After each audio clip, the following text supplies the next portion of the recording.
All right, now in this part of the video, what we're going to learn how to do is we're going to learn how to condense these.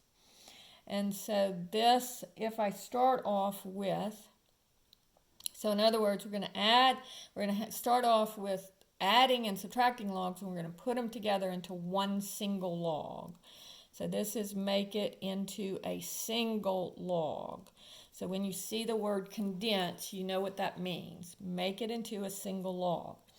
So if I have log to the base 3 of x plus log to the base 3 of y. So in this one, what we're doing is we're doing the opposite of what we did before. So we write this as log to the base 3. And here, when I'm adding my logs, I want to multiply my numbers. So this would be xy. Okay? Number 2, if I have log to the base 5 of x minus log to the base 5 of y.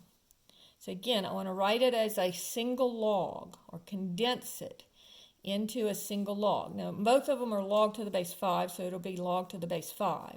Now here, remember, when I'm subtracting my logs, that means to divide the numbers. And anything that's negative is going to go into the denominator. Problem number 3. 3 times log to the base 7 of x. So here, what I want to do is I want to take this coefficient, and now I'm going in the opposite direction, so I'm going to make all my coefficients into exponents. So this would be log to the base 7 of x cubed. Problem number 4. What if I have 3 log to the base 4 of x minus 4 log to the base 4 of y? And so this is going to be, this comes up to become the exponent, this comes up to become the exponent. And then I have subtraction, so the x is going to be in the numerator and the y will be in the denominator. So I'm going to write it as log to the base 4 of, the x is positive, so it'll be in the numerator, and the 3 becomes its exponent. And then the y is negative, so it goes into the denominator, and its exponent is 4. So that's your final answer. Okay, problem number 5.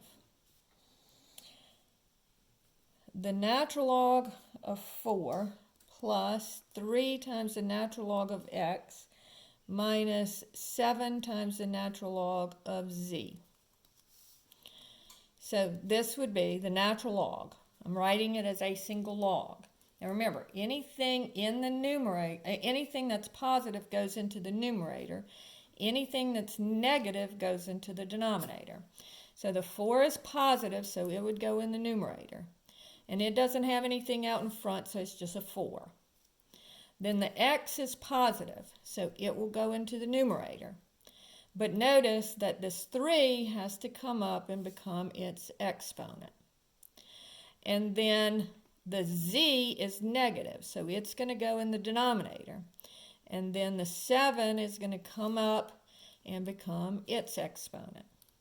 Okay?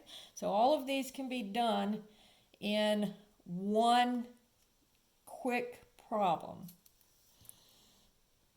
Sometimes you do have to fix them first.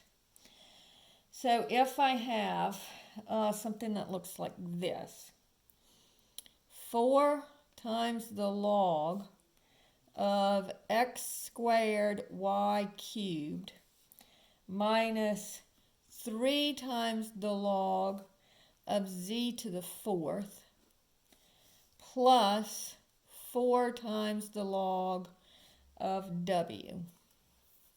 Now on this one, First, I'm going to go ahead just to make things simpler because this is a very, very, very complicated problem. I'm going to take my exponents up first. And then I'm going to fix those, and then afterwards then I'll write it all as one single log. So notice that the 4 becomes the exponent for the x squared y cubed. And then the 3 becomes the exponent for the z to the 4th. And then the 4 becomes the exponent for the w. But notice, what do I do with my exponents here? I multiply them because this is all multiplication, so this would be x squared y cubed times x squared 4 times x squared y cubed times x squared y cubed, and so forth and so on. So I multiply my exponents here. So this would be log of x to the 8th, 2 times 4 is 8, y to the 3 times 4 is 12, minus the log of z, and 4 times 3 is 12, plus the log of w to the 4th. Now, I'm going to write it as a single log now. So on this one, anything that is positive goes in the numerator, anything negative goes in the denominator. So this is positive. So the x to the 8th and the y to the 12th will go in the numerator. Now this one is negative. So this one, the z to the 12th, will be divided. And then the w to the 4th, be careful here, it's positive. So it also goes into the numerator. And then that is your final answer.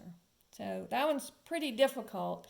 But it just follows the rules of exponents and the properties of logarithms.